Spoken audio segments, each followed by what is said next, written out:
মালিক রে, আমি বড় পাপী, আমি বড় গুনাহগার। ও দয়ার আল্লাহ, আমি 10 বছর তোমার গোলামি করি নাই, আমি 20 বছর গোলামি করি নাই। আল্লাহ আজকে মনিরুল ইসলাম শরীয়তপুরি আমার ভাই শোনা গেছে তোমার বন্ধু বানাইলে ওই জান্নাত পাওয়া যাবে। মালিক রে, তুমি আমারে দাও না মাফ কইরা। যুবক রে, যদি কেউ আল্লাহরে বন্ধু বানাইতে পারে তার কোনো আর চিন্তা নাই, তার চিন্তার কারণ নাই গো বাবা। এ যুবক ভাইরা, দাড়ি পাকা বাবাজিরা, সবাই আমার দিকে একটা নজর তাকান। এই যে দেখেন আমি হাতের ভিতরে আহারে টিস্যু দিয়া কাফনের মতো একটা দৃশ্য বানায় ফেললাম।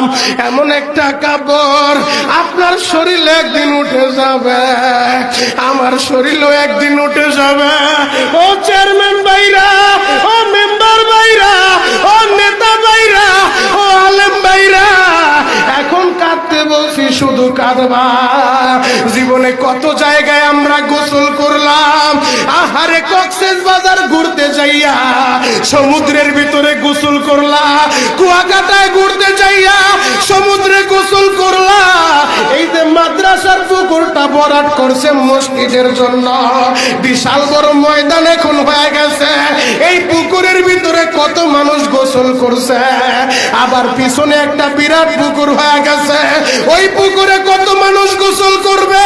ও সোনামুখীর বাবা গো, তোমার বাড়িতে নিজের টিউবওয়েলে কতদিন তুমি গোসল করছো, তোমার বাড়িতে দামি একটা গোসলখানা বানাইছো, বিদেশি ঝর্ণা লাগাইছো, ওই ঝর্ণার পানি দিয়ে তুমি আর আমি গোসল করি।